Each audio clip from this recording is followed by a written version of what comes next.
Eu sou Gustavo Pedro, a gente é da Associação Fotógrafos de Natureza. A gente está na 9ª edição do All Star Rio, a gente agradece a presença de todos. A gente só faz o All Star Rio por conta de uma pessoa que inventou o All Star, que é o Guto Carvalho, que está aqui com a gente tem a presença dele. Queria agradecer primeiramente a presença do Guto.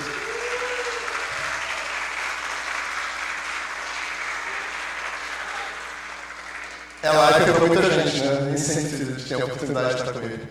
E a gente queria dizer o seguinte, o All Star é um grande conglomerado, né? A gente já está há alguns anos sem patrocínio, mas a gente realiza porque não é a Fatura que realiza, são todos vocês. A gente tem o COA, a gente tem o Guto, a gente tem todos os dias aqui representado pelo Gabriel, nunca sei se é o Gabriel ou o Daniel, mas é o Gabriel. E todas as empresas parceiras que apoiaram o evento, as ONGs, os projetos, cada um entra com a sua atividade, e a gente está aqui cumprindo formalidade, mas é basicamente agradecer a presença de todos, agradecer o esforço contínuo de apurar o Gustavo, a Denise pela Prefeitura, representando a Prefeitura aqui, no esforço contínuo de trazer os parceiros, Luana, que representando o Vem Passarinhar Rio de Janeiro, que é pioneira nessa prática aqui do Estado, né? Tá ela e o Samir também, que também é outro representante pioneiro desde o início. Então a gente gostaria de agradecer, eu não vou enumerar aqui os parceiros, nem vou cumprir formalidades. Agradecer a Sabrina, que é a nossa anfitriã, que é a gestora da Quinta da Boa Vista. Agradecer o nosso anfitrião, o Bioparque, né, que nos recebeu aqui com esse espaço maravilhoso, cedendo um espaço para a gente poder realizar. Agradecer o Parque Bondinho por ter viabilizado as camisetas que a gente distribuiu para a organização. Muita gente está perguntando, mas eu vou ganhar a camiseta, vai vender? A gente ainda não sabe, a gente não conseguiu parar para pensar nisso. A gente fez as camisetas para a gente conseguir identificar quem está na organização, mas se sobrar a camiseta, elas vão para o público, né? Porque a realização é de todos. Então eu vou passar a palavra para o nosso produtor, nosso mestre, guru dessa igreja maravilhosa dos passarinheiros, para poder falar um pouquinho, e agradeço e um ótimo evento para vocês.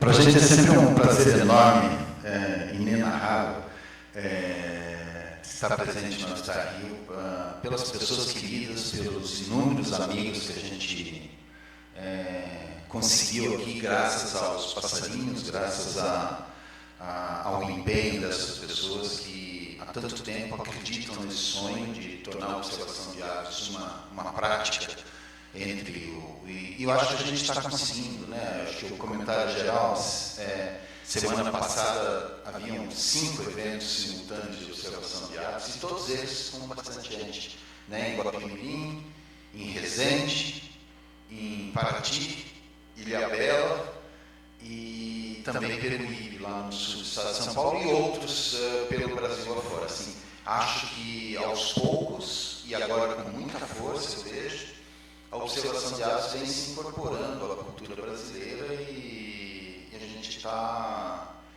espera que com isso dê uma contribuição séria para a conservação, né? A gente vive tempos bicudos do ponto de vista o país está sofrendo, o nosso meio ambiente está, enfim, a tragédia toda está acontecendo, mas acho que a gente tem que se manter firme e continuar, né? Tudo que a gente não pode perder a esperança. Quando perde a esperança, né, aí não se espera mais nada. Eu preparei uma palestrinha para falar um pouquinho para vocês do que tem sido alguns dilemas meus, né? Então, tinha o Guto e o problema do observador, né? Tem um passo slide, não?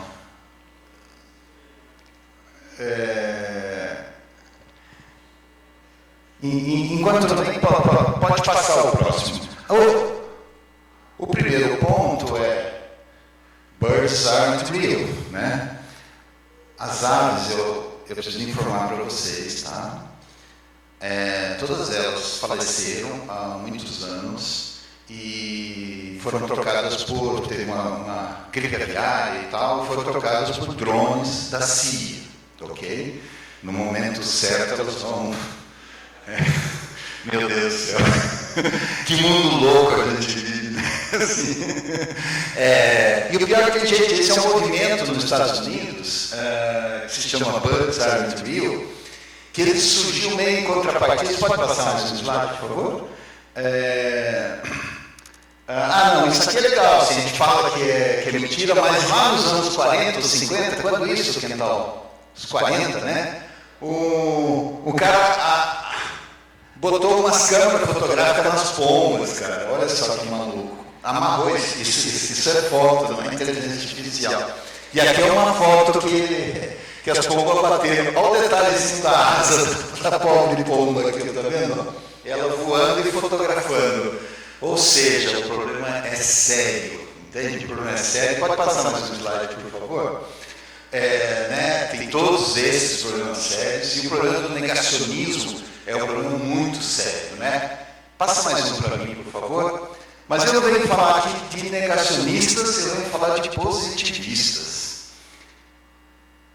Se uma árvore que está lá no meio da floresta, se ela cai, ela produz algum som?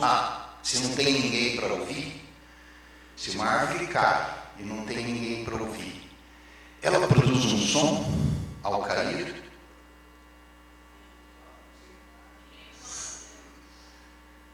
Não, ok, mas ninguém pode ser nenhum parente, inclusive passarinho, não tem ninguém, nenhum ser vivo para ouvir. Então ela não está no meio da floresta, ok, mas tudo bem. Isso é um dilema filosófico, é um experimento filosófico que foi colocado lá. Um momentinho só.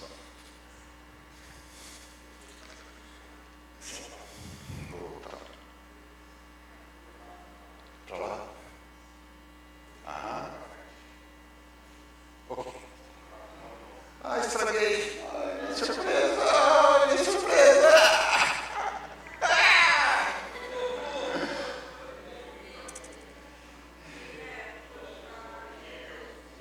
Volta um para mim aí, por favor. Tecnologia. Eu vou conseguir.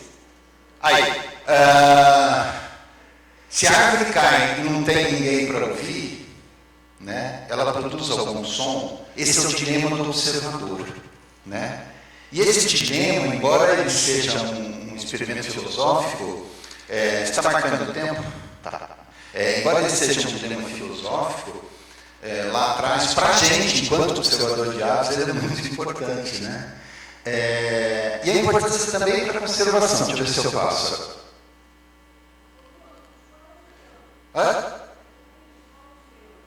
O dilema... Não, se não tem um observador, o dilema é, o barulho se produz, tem uma onda sonora, ok? Mas não tem um som. Entende? Porque o som se produz no encontro entre o observador e o fenômeno. Se não tem, na ausência de observador, não existe o observável, existe a onda física. Mas não a observação, porque não, ela pode ser passarinho cêntrica, porque você pode dizer que... Não, mas se tiver passarinho, aí você está sendo antropocêntrico, quando eu falo não tem ninguém para ouvir, você está dizendo ninguém, só humanos, mas passarinho é parente também. Né? Enfim, é um experimento filosófico que fala justamente que isso aí está ligado ao positivismo. Não que eu concorde 100% com isso. Entende? Se não é mensurável, não tem ninguém para mensurar, você não pode falar do fenômeno. Entende? Esse é o fato. Não que seja a verdade definitiva, mas é a posição do positivismo. Entendeu? Se não está presente, mas a gente vai piorar o problema. Vamos lá. Segue mais um, por favor. Eu não estou conseguindo aqui. Se um passarinho canta no meio do cerrado e não tem ninguém para ouvir, Ele está extinto? Né? Que passarinho é esse? É rolinha do Bessa, né? Mais conhecido como rolinha do Bessa. Para quem não conhece essa história, esse passarinho que está cantando, eu não consigo imitar. Ele ficou desaparecido durante 70 anos.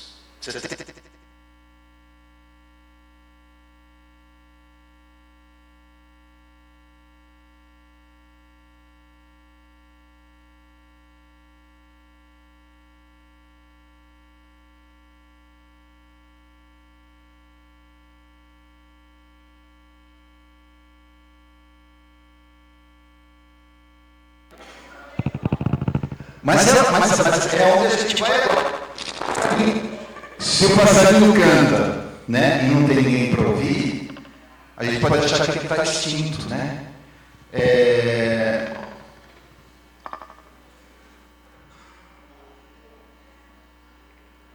Você pode passar para mim? Aí, obrigado.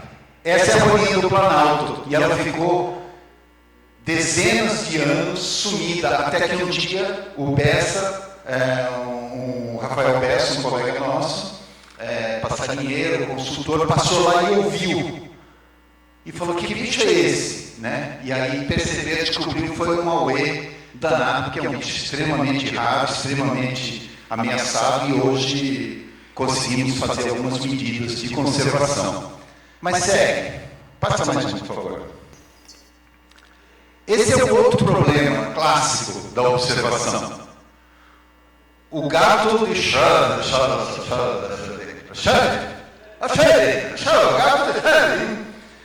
é um outro experimento filosófico muito importante. Você tranca um gato numa caixa fechada, sem contato com o exterior, ok? Você bota lá um dispositivo que aleatoriamente solta o veneno. Tem 50% de soltar o veneno ou 50% de não soltar o veneno. Você deixa o gato lá.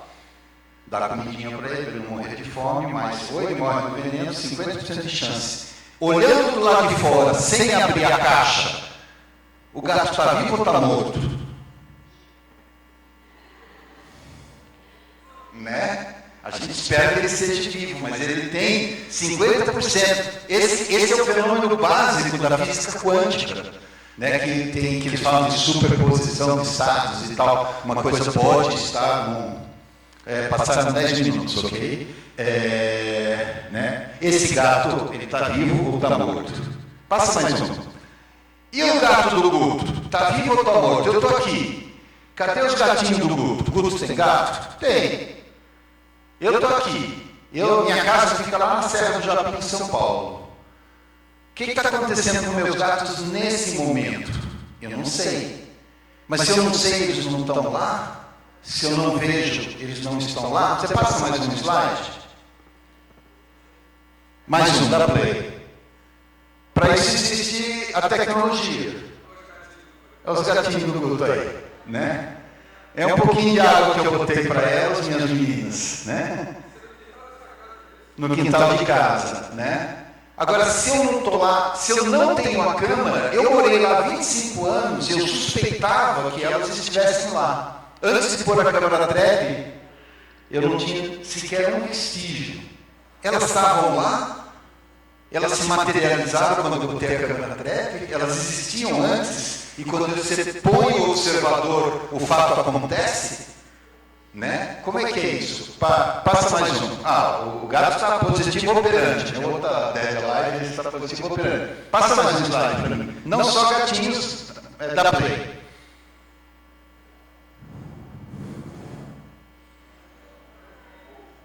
Né? Então, quando você conecta um dispositivo observador, você aumenta a parte do universo que você consegue ver, né? Essa parte do universo existia, mas eu não tinha acesso. Conforme a gente aumenta a nossa capacidade de observação, passa mais um slide, por favor. Agora, por exemplo, isso aqui dá play. Eu estava lá em casa, essa é a garagem de casa, ok? É a garagem do sítio, eu estava em São Paulo. De repente, o jacu saiu correndo. O jacu estava ali comendo, saiu correndo, né? Aí isso que horas eram? 17h57. Eu estava em São Paulo assistindo isso. A hora que o jacu saiu correndo, eu ouvi o barulho do jacu berrando. Aí a gatinha veio procurar o jacu, né? Passa o slide para mim. Ó, 19h30 eu estava lá.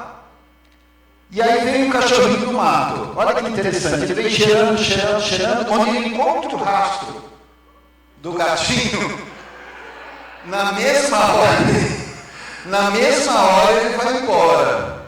E o interessante aqui é que, para esse cachorrinho, para mim, a prova de que a observação do fato da onça e do cachorro ocorreu por uma mediação tecnológica, né? Mas no caso do cachorro, ele não olhou a câmera. O que ele olhou? O cheiro, o rastro, né? Porque o cheiro é uma coisa pesada. Eu não estava ligado nisso, mas cheiro pesa. Moléculas de cheiro, principalmente de gato, elas têm que assentar no chão.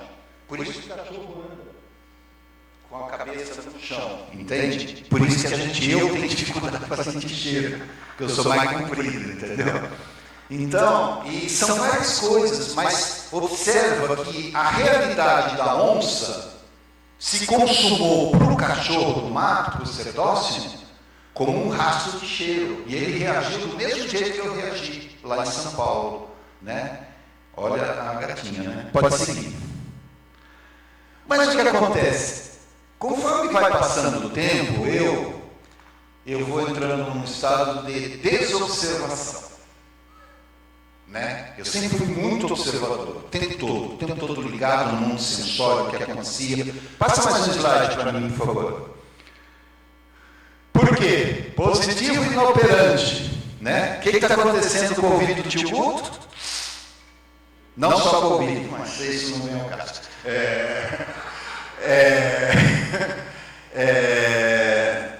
Olha só.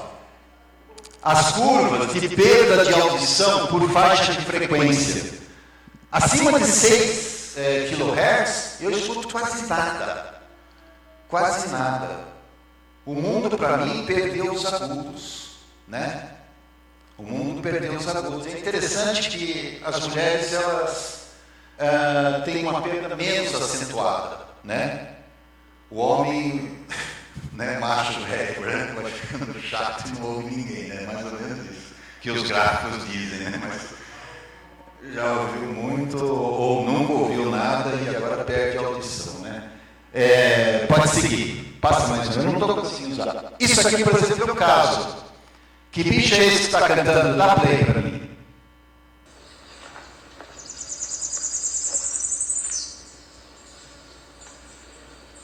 Eu não sei porque eu não ouço.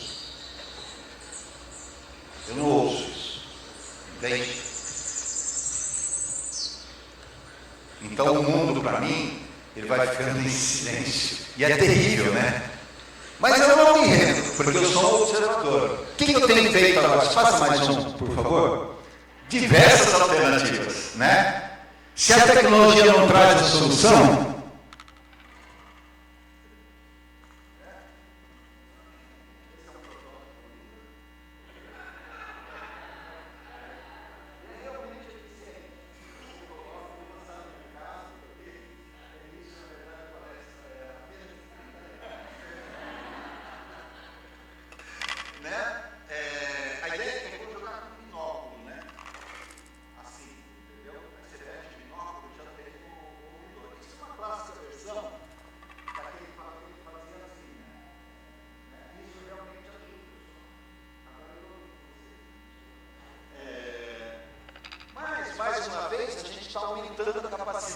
de observação. Passa um...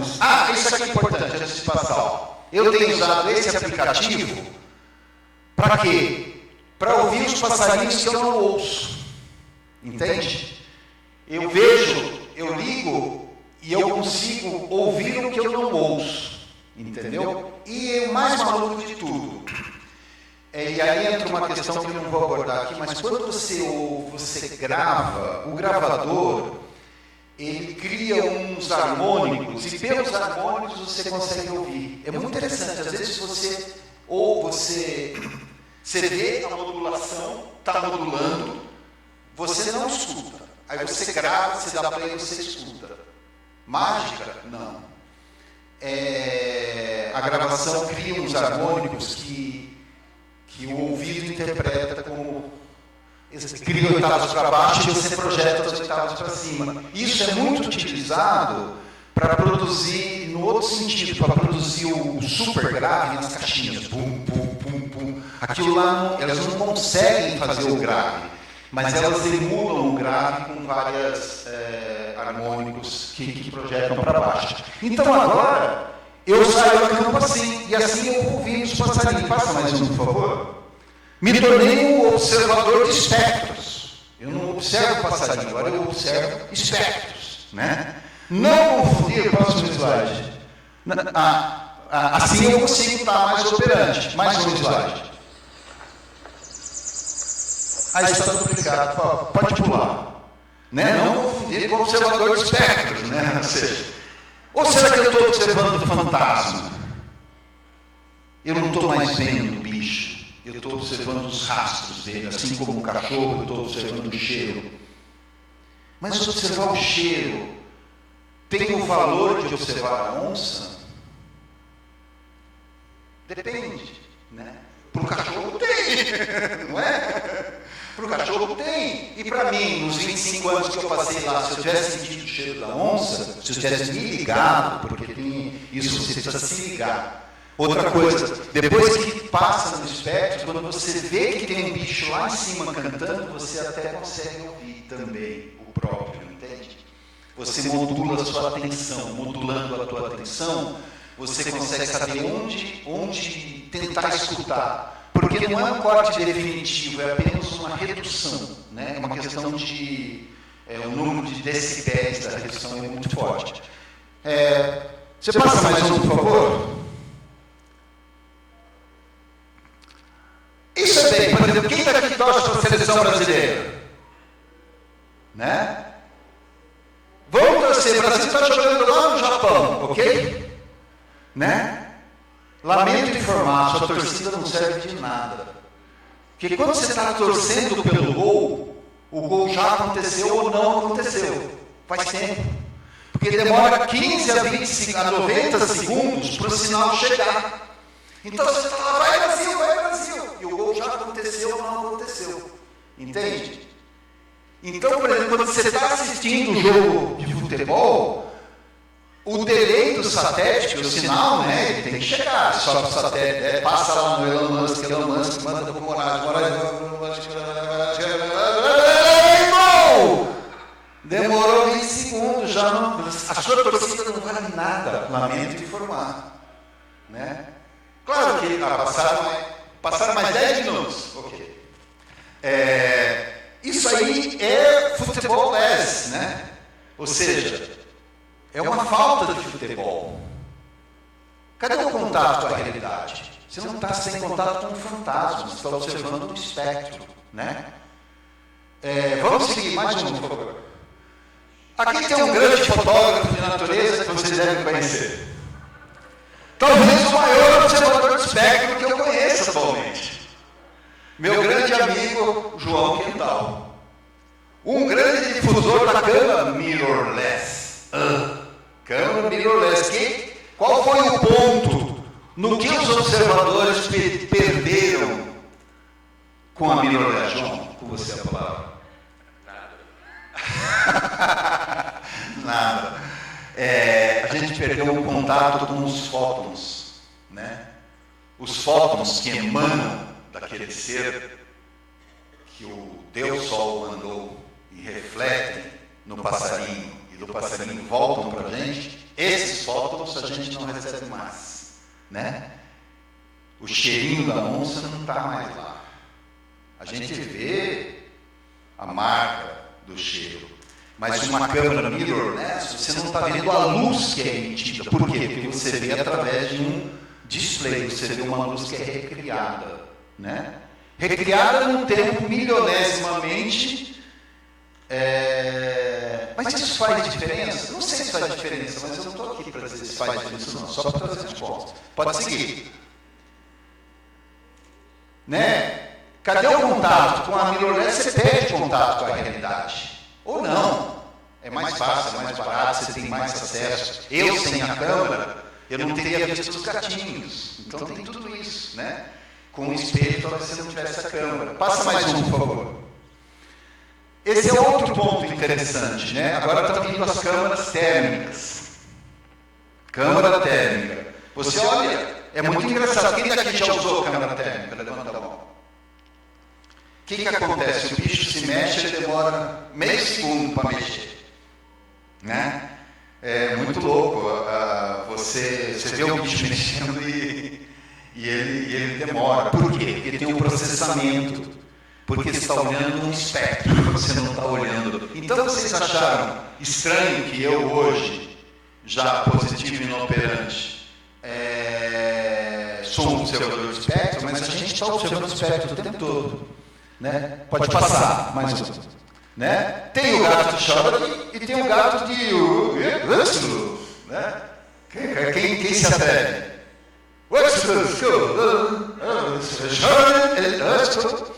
Esse aqui fala, o gato está vivo ou morto.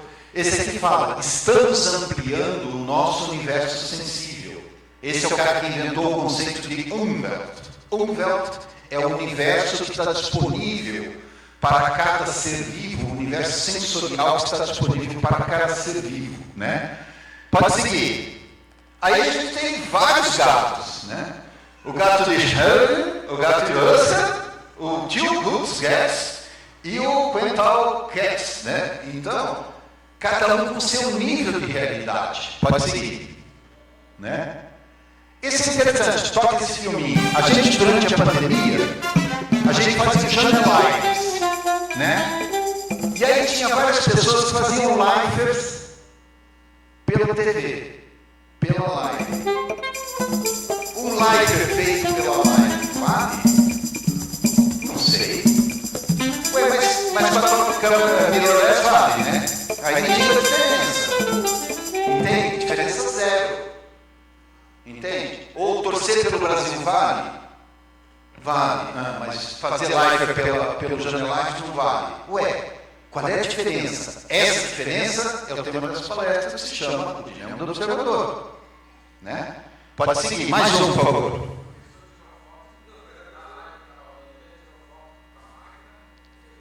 Não, ela está assistindo em casa e passou o passarinho. Pode pousar, tem 5 minutos. Passou o passarinho na tela. Conta o live ou não? Ué, depende, né? Passa para mim. Né? Aí, a gente inventou esse troço aí, ó. Inventou não, a gente começou a fazer esse negócio aí que é uma brincadeira, que são os ornitopods. O que é um ornitopod? O ornitopod poderia chamar mais, é um bessapod, né? É um ornitólogo automático, entendeu? Ele fica ligado lá, ligado à besta. E eu comecei a montar essas porcarias aqui. Isso aqui é uma framboesa, Raspberry Pi, né? E aí tem esses de código e tal, coisa de nerd, assim. Mergulhei nesse mundo e comecei a montar esses bagulho aí. Passa mais um, por favor. O que esse bagulho faz? Você pode passar o slide, por gentileza? O que ele faz? Esse gravadorzinho aqui, ele está ligado lá, no meu sítio, do lado das gatinhas. Está ele lá, ouvindo tudo que fala e transmitindo para mim. Eu continuo observando o meu sítio. Tanto quanto mirrorless, né?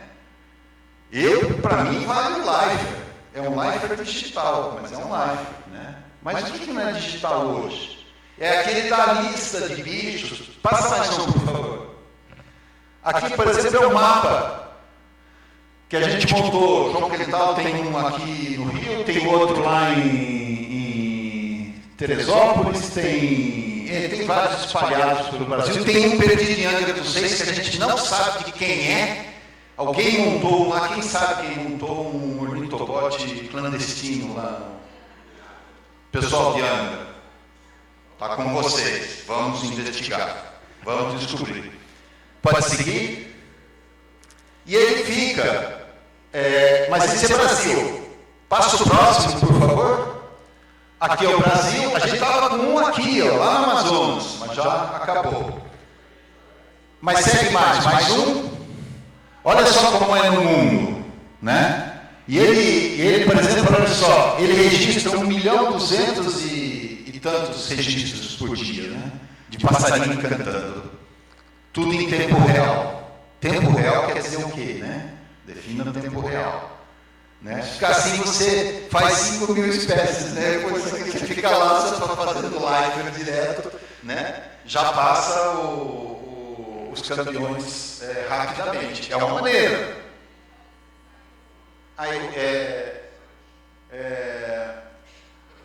Agora, mas se uma tangará observa um leque, né? Se dança-se um leque, talvez seja bom que lá esteja alguém a escutar, né? Passa mais um, por favor. Está muito baixo. Passa o próximo. Né? Play. Né? Nada disso, desses bagulho tecnológico, tira o prazer da gente estar lá e ver uma dancinha dessa, né? Que é uma dancinha genial, né? Agora, tem mais valor um, tem menos valor o outro? Não sei. É um problema que eu trago para vocês discutir, né? Pode passar mais um? Porque é o seguinte, isso é importante. Depende da relação que a gente estabelece com o mundo, a relação do observador, né?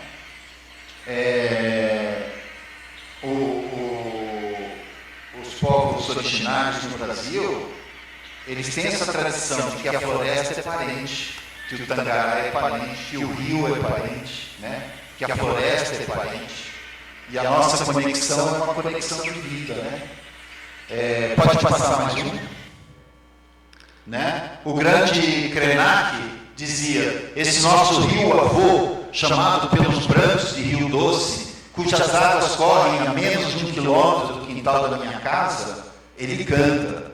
Nas noites silenciosas, ouvimos sua voz e falamos com o nosso rio música. Gostamos de agradecê-lo, porque ele nos dá comida e essa água maravilhosa amplia nossas visões de mundo e confere sentido à nossa existência. À noite, suas águas correm velozes e rumorosas. O sussurro dela desce pelas pedras, formando corredeiras que fazem música. Nesse momento, a pedra e a água nos conectam de maneira tão maravilhosa que nos permitem conjugar o nós rio, nós montanha, nós terra. E com essas palavras, eu agradeço a gentileza de vocês.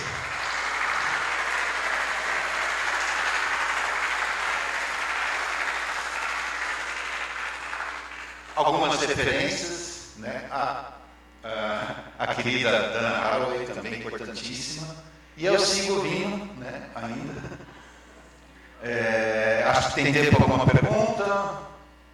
Tem uma placa lá levantada para mim. Qual que é a placa levantada? Encerrado. Fim. Passa o microfone. Tem tempo para alguma pergunta? Tem alguma pergunta? Oi.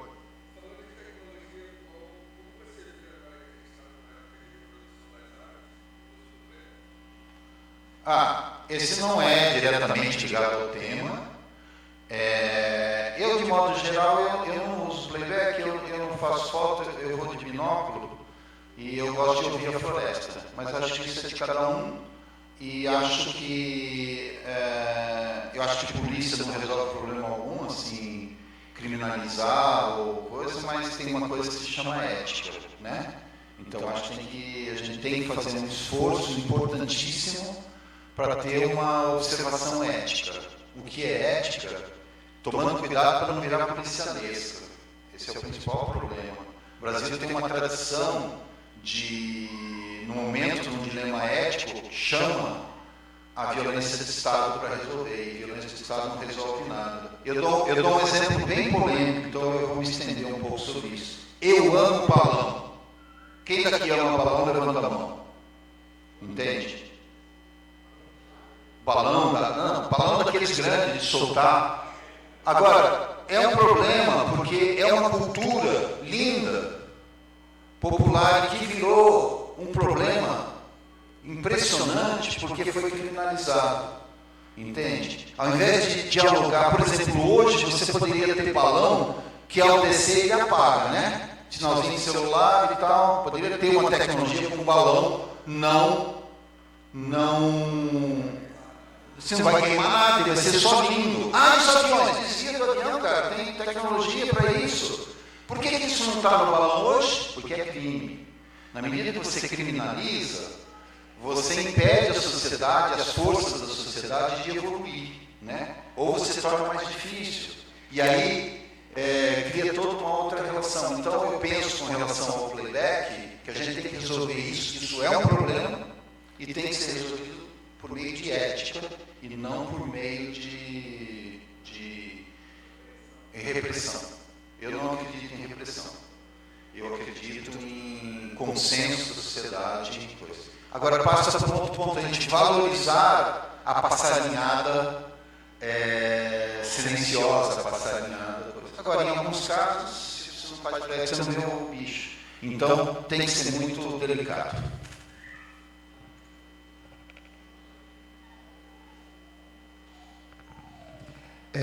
Vai passar agora para nossa palestrante rápida, Flávia, da Prefeitura, falar do projeto Vem Passarinhar Carioca. Oi, gente, tudo bem?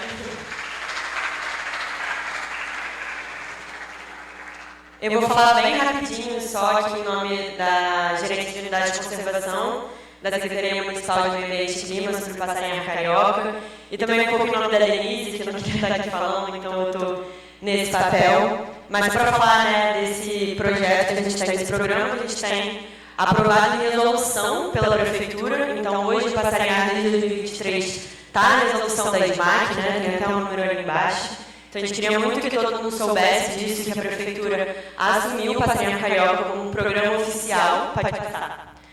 E que a gente tenha analisado um pouco os dados do que o passarinhar tem feito e tem trazido para a gente, né? Então aqui a gente tem um story map dos últimos anos do passarinhar, então 2019, 2024, 2023, está nessa ordem porque foram números de passeios, né? Em 2019 a gente teve mais passeio, depois de 2024 a gente está tendo mais, em 2023 a gente teve menos, né?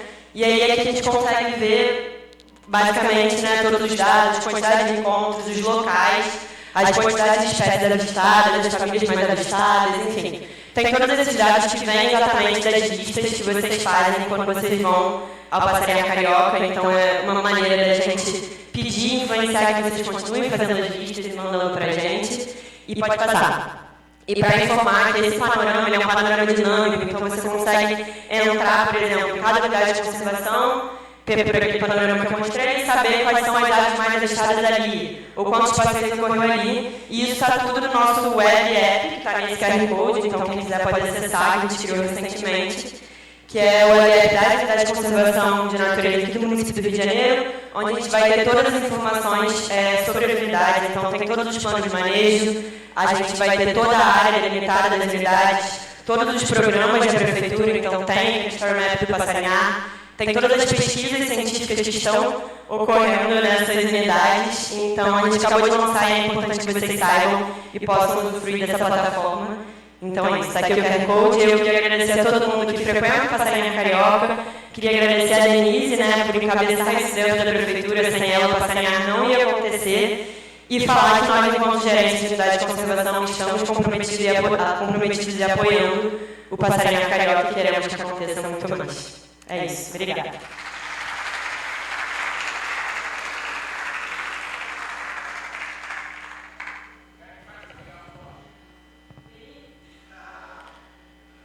Obrigado, Flávia. A gente agora vai passar para a palestra Rio de Janeiro é o lugar de Arara Canindé?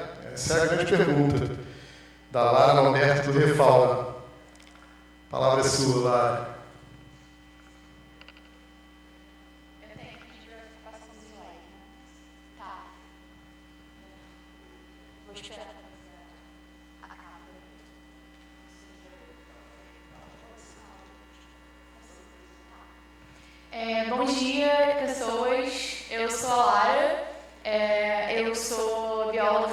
UFRJ, estou fazendo mestrado também na UFRJ, em Ecologia, e eu sou membro do Refauna. E hoje eu vim falar para vocês um pouco sobre uma pergunta que a gente já recebeu algumas vezes, por causa do nosso projeto de reintrodução da Arara Canindé, que é: o Rio de Janeiro é o lugar da Arara Canindé? Pode passar, por favor. Mas antes eu gostaria de falar sobre o passeio que eu fiz 2 semanas atrás com o Rajão, que está aí. Tem um passeio incrível de observação de aves no Jardim Botânico. Foi ótimo, foi a primeira vez que eu fui. Recomendo que todo mundo que mora no Rio de Janeiro vá pelo menos uma vez na vida. Pode passar. Mas quando acabou o passeio, eu dei uma passada na lojinha de souvenir do Jardim Botânico para ver se tinha alguma coisa interessante. E eu me deparei com esse cartãozinho decorativo. Em cima está escrito Corcovado, embaixo está escrito Rio de Janeiro, promessa de pôr do sol, Brasil. Aí embaixo está o nome da empresa que fez. E na imagem a gente consegue ver uma Arara Canindé, tipo o desenho de uma Arara Canindé em primeiro plano, com o Cristo Redentor ao fundo. E essa não é a primeira vez que eu vi arte de arara sendo relacionadas à cidade do Rio de Janeiro. Por exemplo, toda vez que eu subo o Alto da Boa Vista para ir para a floresta fazer algum trabalho de campo, eu vejo esse cartaz enorme, maior do que um carro, de uma Arara Canindé, embaixo está escrito Preserve a Natureza. E aí a gente pode pensar, se tem um monte de arte de Arara Canindé relacionada à cidade do Rio de Janeiro, deve ser porque tem Arara Canindé no Rio de Janeiro. Pode passar, por favor. Mas será que isso é verdade? Se a gente pensasse do ponto de vista individual, né, se existem indivíduos de Arara Canindé na cidade, a gente até pode dizer que sim. Por exemplo, antes da pandemia, quem andasse ali na Lagoa Rodrigo de Freitas talvez encontrasse essas 2 araras que estão ali na foto do canto, chamadas de Waiwai e Mura, que eram araras de estimação do dono de um quiosque lá da Lagoa. Durante a pandemia ele se mudou, depois as araras foram com ele, então elas não moram mais por ali.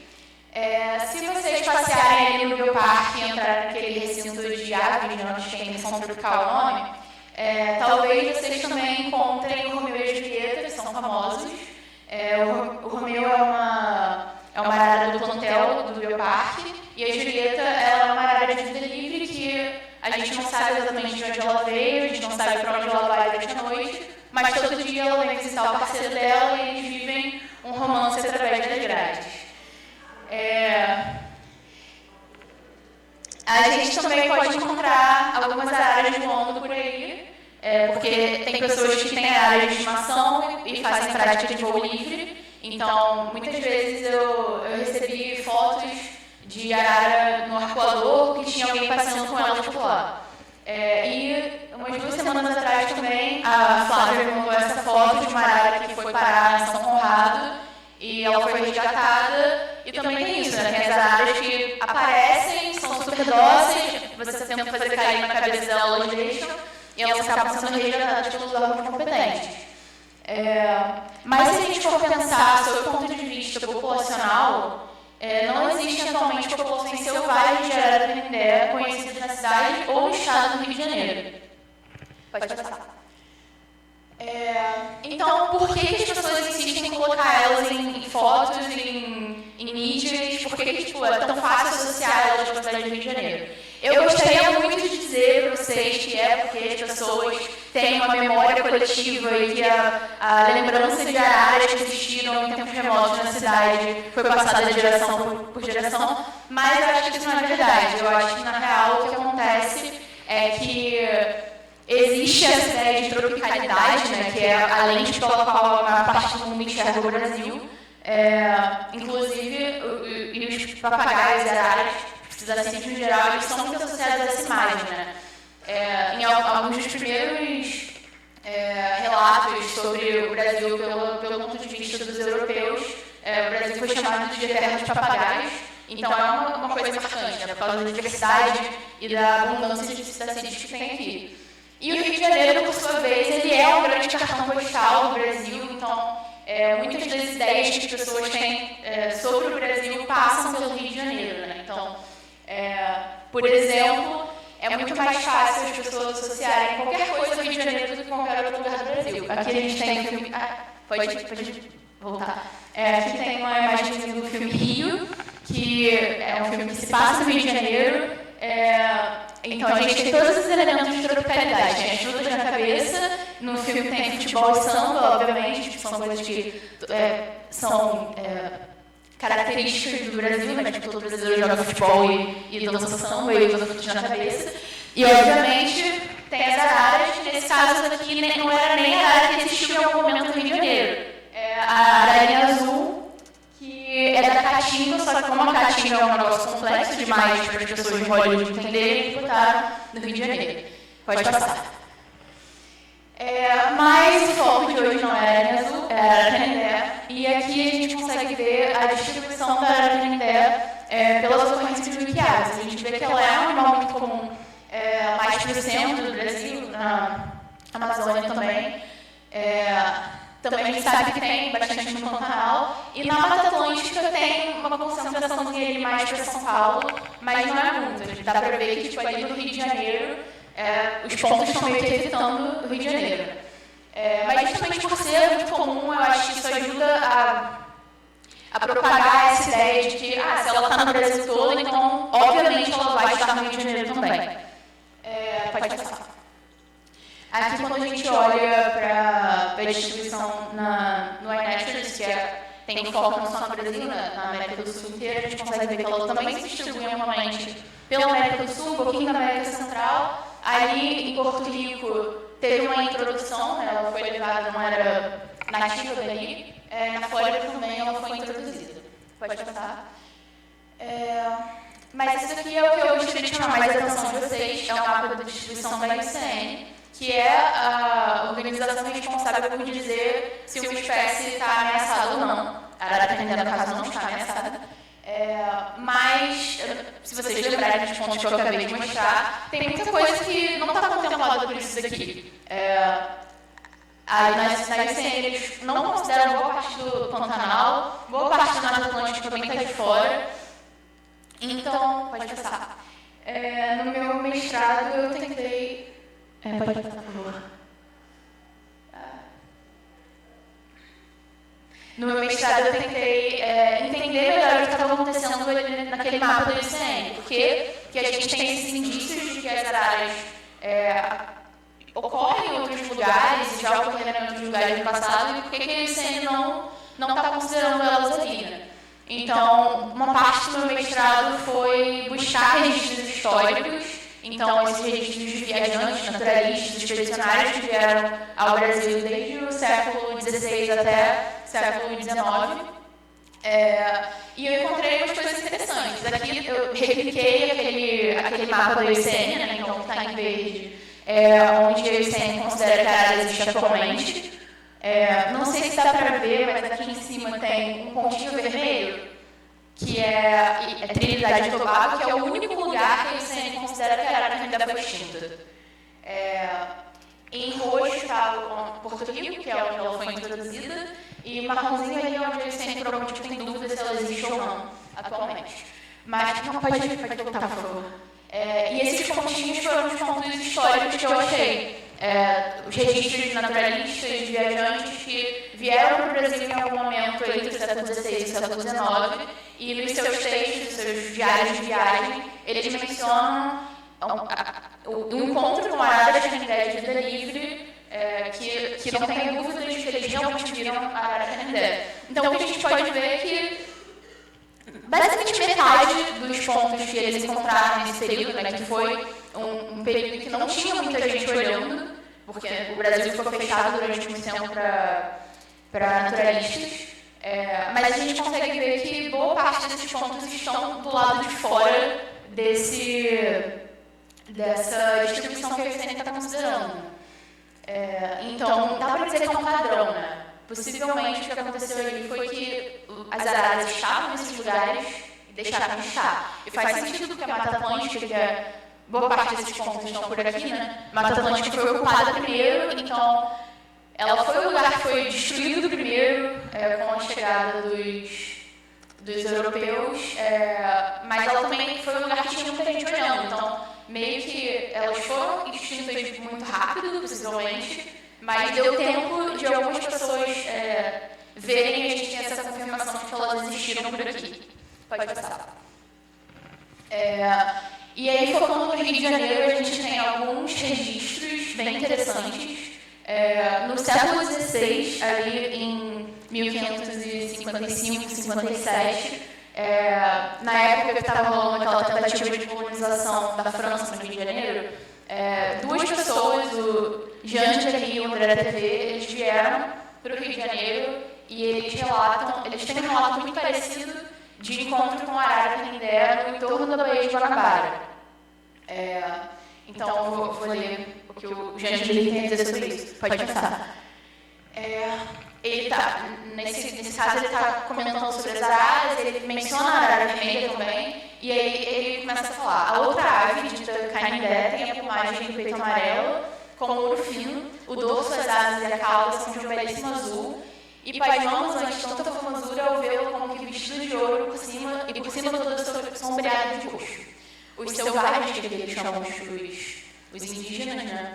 Em suas canções, aludem frequentemente a essa ave, dizendo, repetindo muitas vezes, Canindé, Canindé, Eirá, Ué, eu não sei se a pronúncia está certa, mas, enfim. Isto é, ave amarela, etc., pois na sua linguagem, June ou Jupe quer dizer amarelo. Embora essas duas aves não sejam domésticas, encontram-se mais comumente nas grandes árvores existentes nas aldeias do que na mata, e os nossos tupinambás depenam cuidadosamente 3 a 4 vezes ao ano e fazem com as penas chocalhas, bracelete, guarnições de favas e outros enfeites com que adornam o corpo. O André TV também tem um relato bem parecido. Ele diz que ele encontra elas nas árvores altas no topo das aldeias e que algumas vão... elas tinham uma boa relação com os indígenas, algumas vão dormir nas casas dos tupinambás e outros vão dormir na mata. Então, não era uma situação de domesticação, mas era uma situação que eles estavam convivendo ali. Pode passar, por favor. E eu também encontrei alguns registros do século XIX. Um foi num artigo de Sic Paz, que eles mencionam que Johann Natter coletou um espécime também na cidade do Rio de Janeiro. Eles falam que, do jeito que ele escreveu, certamente foi na cidade mesmo do Rio de Janeiro. Nos textos dos naturalistas eu encontrei um do príncipe Maximilian Zuid Neuwied, que eu chamo carinhosamente de Príncipe Max. E ele relata também um encontro com araras ali mais ou menos na região de Rio das Ostras. Pode passar, por favor. Ali o foco do que ele está dizendo não é sobre a arara, ele está falando sobre a sapucaia, mas ele menciona as araras nessa passagem. Ele fala: a imponente sapucaia, que é essa árvore aqui rosa, recebida em cima dos troncos dos gigantes das florestas, tem folhas pequenas e enormes frutos pendentes em forma de pote, que dá para ver ali, que abrem uma tampa perfeita e deixam cair grandes sementes comestíveis. Os macacos, sobretudo as grandes araras vermelhas e azuis, entre parênteses, citados Macau e Araraúna, no caso, provavelmente ele estava se referindo a Aracoropteros e a arara canindé, apreciamos muito. É bastante difícil sem as asas dos papagaios ou a agilidade para levar os macacos, colher os frutos dessa árvore, tão altos ficam, em geral, abaixo da própria árvore. Pode passar. E aí, numa mestrada, entre outras coisas, eu olhei esses registros e aí a gente chegou à conclusão de que nessa área amarela aqui, da Mata Atlântica, muito possivelmente existiam populações de arara ali por dentro. Não, a gente não sabe exatamente em que pontos, mas nessa região, possivelmente, existiam populações de araras que foram extintas na Mata Atlântica. Então, essa porção leste da Mata Atlântica foi onde a gente perdeu essas populações. Pode passar?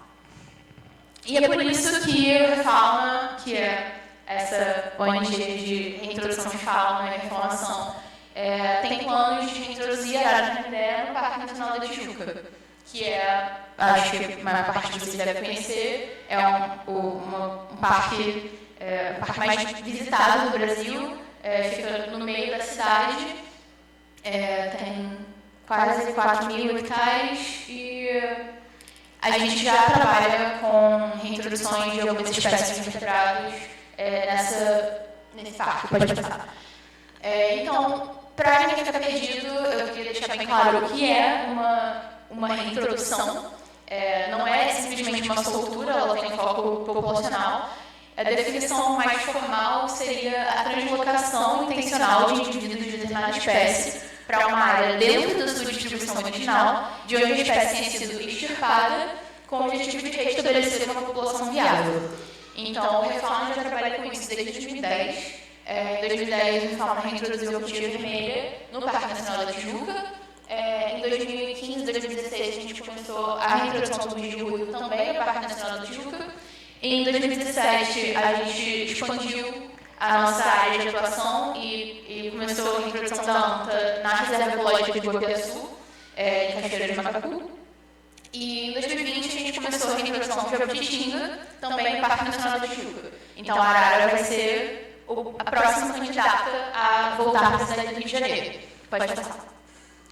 Mas por quê? Por que a gente acha que é uma boa ideia reintroduzir a arara no Rio de Janeiro?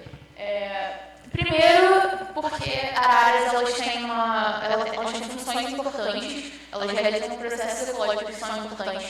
Já foi visto que elas têm a capacidade de consumir e dispersar sementes de grande porte, e elas conseguem dispersar essas sementes entre fragmentos distantes. Então, elas ajudam a conectividade desses fragmentos. Na Mata Atlântica, a gente sabe que a Mata Atlântica é muito fragmentada, né? Então, qualquer coisa que ajude um pouco a conectar esses fragmentos é uma coisa muito positiva. Além disso, claro, elas já existiram aqui, então talvez elas tenham o direito de continuar existindo aqui e a gente talvez tenha a responsabilidade de colocá-las de volta, já que possivelmente fomos nós que fizemos ela deixar de existir aqui. Então, benefícios para a espécie, né? Ela está extinta no estado do Rio de Janeiro. O Parque Nacional da Tijuca, ele também é interessante porque a gente consegue ter um certo controle, a gente consegue saber mais ou menos o que está acontecendo. Obviamente, se a gente monitorar direitinho, conseguir acompanhar todos os indivíduos, ele funcionaria meio que como um laboratório de reintroduções. Então, isso ajudaria a gente a criar modelos e protocolos que podem ser replicados depois em outras áreas, justamente porque aqui a gente conseguiria mais recursos, um pouco mais de holofotes também. Então, tem esse benefício de desenvolver metodologias. E, claro, também, por último, mas não menos importante, tem funções culturais, né? As pessoas elas têm uma atração muito grande por psitacídeos e araras, em especial, elas são muito conspícuas, né? Elas são coloridas, elas gritam, elas são animais muito inteligentes, elas são muito carismáticas. E elas também ficam muito num lugar muito restrito, elas vão voar por todos os lugares, elas não vão respeitar limites de parque. Então, de certa forma, as pessoas não vão precisar ir até elas para encontrarem uma arara. A natureza vai até elas porque a arara voa e grita. Então, também tem essa função e óbvio, a arara, as pessoas gostam, as pessoas fazem artesanato de arara, as pessoas, realmente é um bicho muito carismático. Então, acho que também tem uma importância cultural bem grande. Pode passar. Pode passar. Obrigada. Mas, óbvio, a gente não pode só sair soltando os bichos na floresta sem se preocupar com nada. A gente tem que tomar cuidado com alguns riscos. O primeiro deles é tentar não soltar bichos que estejam com patógenos que sejam perigosos para os bichos que já existem na floresta. A gente não quer animal doente, tanto porque a gente não quer que as araras morram quando sejam soltas, né? A gente quer tentar aumentar a sobrevivência delas e aumentar as chances de elas se darem bem, mas a gente também não quer que elas contaminem outros animais. Então, a gente, obviamente, tem que fazer alguns exames antes de soltar, antes de tentar estabelecer um grupo de soltura, né? Para saber se elas estão boas para serem liberadas. Uma outra preocupação é a escassez de cavidades naturais. As araras, elas nidificam palmeiras que tenham palmeiras mortas, que tenham um diâmetro específico, que caiba araras e seu filhote, né? E no Rio de Janeiro a gente não tem uma disponibilidade tão grande assim de palmeiras desse porte. Então, para compensar isso, a gente precisaria fornecer ninhos artificiais. Além disso, obviamente, a gente não quer animais que estejam muito propensos a interagir com as pessoas, porque, primeiro, tem gente que vai querer alimentar, vai querer fazer amizade, vai querer fazer carinho na cabeça, e isso não é ideal, mas também, obviamente, a gente não quer que elas se aproximem de pessoas que podem querer capturar e vender, né? Então, é muito importante que o comportamento delas também seja... elas tenham essa aversão a seres humanos, porque no Rio de Janeiro isso é um potencial risco. Pode passar. Então, agora, atualizando vocês sobre como está a reintrodução de araras no Parque Nacional da Tijuca. A gente ainda não tem um grupo de soltura definido. O que a gente tem? A gente tem um recinto de aclimatação construído. Isso a gente tem, falta encher ele de araras.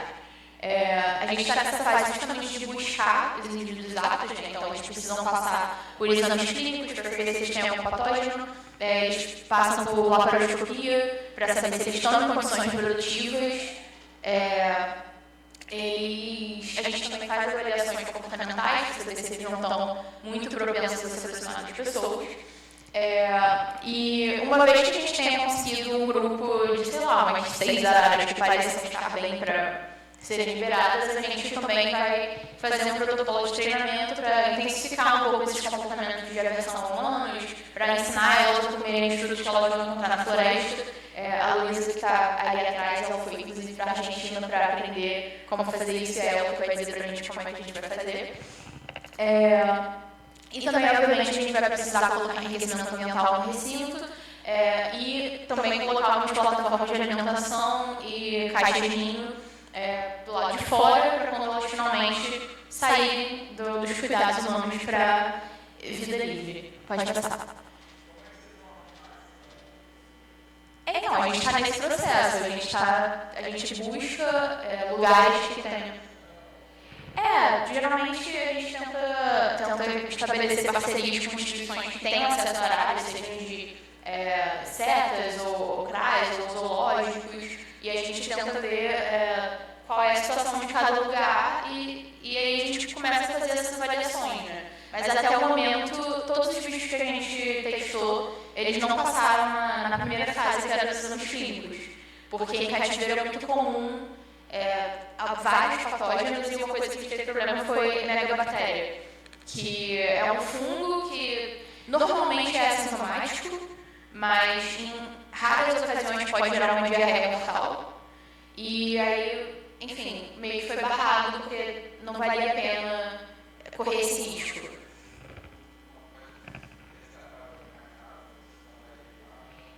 Geralmente esses bichos eles nem vêm pra gente porque já são muito complicados. Mas enfim, e aí é isso. E pra gente conseguir realmente cumprir esses objetivos, a coisa mais importante nessa introdução vai ser o monitoramento. E a gente planeja fazer um monitoramento de várias formas diferentes.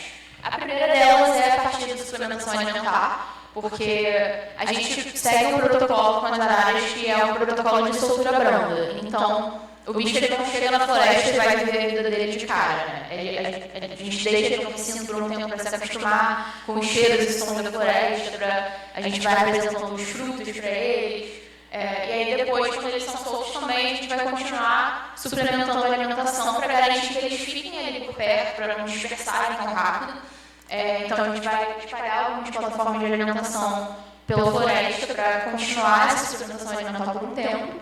A gente também vai monitorar eles nas caixas de ninhos, né? Se a gente tiver casais que estão efetivamente usando esses ninhos artificiais, a gente vai acompanhar esses ninhos e ver se eles estão se reproduzindo, enfim, como é que eles estão lidando com aquilo. Eu também gostaria muito de algum dia a gente ter um drone com câmera termal, porque é caríssimo, mas é muito legal. Ele consegue voar em cima do centro da floresta e a câmera termal, você for comparar, ela tem o sangue quente, né? Então você consegue ver aqueles pontinhos vermelhos no meio de um negócio lá de outra cor, e aí você consegue encontrar. Então é uma coisa que eu acho que super funcionaria também. A gente também que é botar uma grade de imagens fotográficas no dossel da floresta, e aí se a arara passar ali na frente a gente também vai conseguir ver. Tem uma chance, assim, talvez, se a gente conseguisse dinheiro e tal, de colocar rádio para monitorar por radiotelemetria. Mas a coisa mais importante, que eu acho que é o que vai ser realmente efetivo, vai ser a medalhinha que a gente vai colocar no colar das araras para vocês monitorarem. Porque são os observadores de aves e a população do Rio de Janeiro que vai dizer pra gente onde viu a arara e qual é a arara que viu. E isso é realmente o que a gente está apostando que vai funcionar melhor. Então, fica aqui o meu convite. A gente vai avisar quando as araras estiverem sido liberadas e a gente conta com a participação de todos vocês para nos ajudarem a fazer essa reintrodução acontecer. Então é isso.